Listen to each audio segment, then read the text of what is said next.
আসসালামু আলাইকুম। এইচএসসি এবং আলিমের শিক্ষার্থীদের আইসিটি টিউটোরিয়ালে স্বাগতম। তৃতীয় অধ্যায়ে সংখ্যা পদ্ধতি ও ডিজিটাল ডিভাইস, এই অধ্যায়ের এটি 18তম পার্ট। 18তম পার্টে থাকছে অক্টালের যোগ। যোগ করো। এখানে আমি 3টি প্রশ্ন সেট করেছি। এই 3টি অক্টালের যোগ করার পরে আর কোনো অক্টালের যোগে সমস্যা থাকবে না, আমি কথা দিচ্ছি, যদি মনোযোগ সহকারে ভিডিওগুলো তোমরা দেখে থাকো।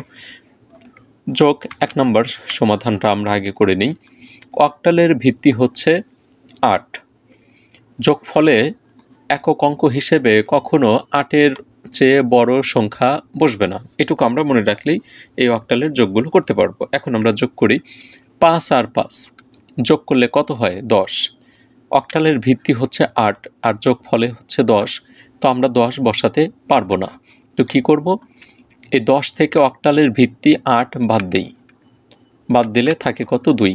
আমরা জানি যোগফলে কখনো ভিত্তির সমান অথবা বড় মান বসবে না, সর্বদা ভিত্তির চেয়ে ছোট মান বসাতে হবে। তো 10 থেকে 8 বাদ দিলে 2 থাকে, এই 2 বসবে যোগফলে, আর একবার ভিত্তি বিয়োগ করেছি, এর জন্য হাতে থাকে 1। তো অনুরূপভাবে এখানে 5 5-এ 10 হয় আর হাতের 1 11।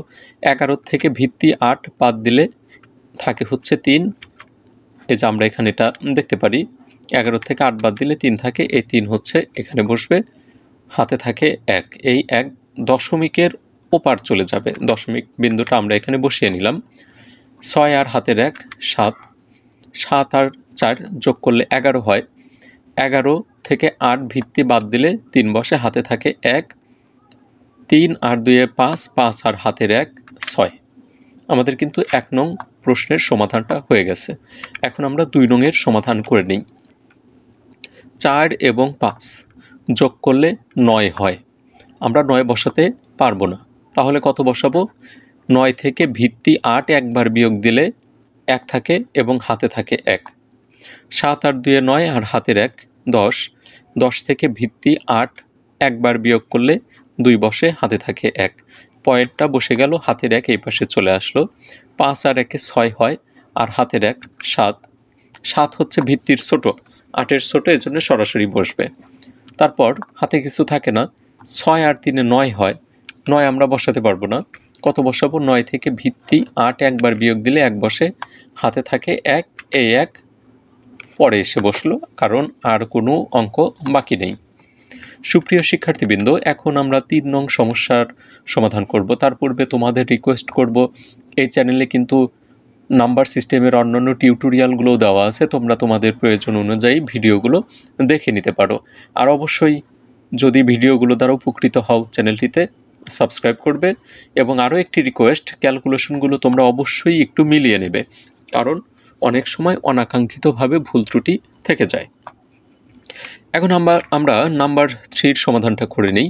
এখানে আমরা এই যে ডান থেকে বামের দিকে যোগ করে করে যাব, এখানে কোনো পয়েন্ট নেই, অর্থাৎ পূর্ণাংশের যোগ করব আমরা এখানে। তো আমরা যোগ করি। 4 এবং 6 যোগ করে কত হয়? 10। 10 আর 5-এ 15। আমরা কি 15 বসাতে পারবো? কখনো বসাতে পারবো না। 15 থেকে ভিত্তি 8 বিয়োগ দিলে থাকে হচ্ছে 7। এই 7 বসলো আর হাতে থাকে 1। একবার বিয়োগ করেছি ভিত্তি, এজন্য হাতে থাকে 1। এদিকে আমরা যোগ করি। হাতের 1 আর এই 2-এ 3 হয়। 3 আর 7। 3 কেমনে হলো? হাতের 1 আর 2 যোগ করে 3। 3 আর 7 10। 10 আর 5-এ 15। আবার 15। 15 থেকে 8 বিয়োগ দিলে আবার 7 বসে, হাতে থাকে 1। এখন এখানে আমরা যোগ করি। 3 আর 4-এ হচ্ছে 7 আর 3-এ হচ্ছে 10। 10 আর হাতের 1 11। 11 থেকে 8 বাদ দিলে 3 থাকে, হাতে থাকে 1। 7 আর 4 আমরা যদি যোগ করি 11 হয় আর হাতের 1 12। 12 থেকে 8 বিয়োগ করলে 4 থাকে, এই 4 বসলো আর একবার ভিত্তি বিয়োগ করেছে, এজন্য হাতে থাকে 1। এদিকে কোনো অঙ্ক নেই, সরাসরি 1 এসে সর্ব বামে বসলো। সুপ্রিয় শিক্ষার্থীবৃন্দ, অক্টাল এডিশনের টিউটোরিয়ালটি এখানেই শেষ করছি। কোথাও যদি কারো সমস্যা থাকে, কমেন্টস বক্সে আমাদের সাথে তোমার মতামত শেয়ার করতে পারো। আর কে কোন কলেজ থেকে দেখছো ভিডিওগুলো, চাইলে তোমার বন্ধুদের সাথেও শেয়ার করতে পারো এই চ্যানেলের কমেন্টস বক্সের মাধ্যমে। সুপ্রিয় শিক্ষার্থীবৃন্দ, বিদায় নিচ্ছি চ্যাপ্টার 3-র অক্টাল এডিশনের টিউটোরিয়ালটি থেকে। সবাই সুস্থ থাকো, ভালো থাকো, আল্লাহ হাফেজ।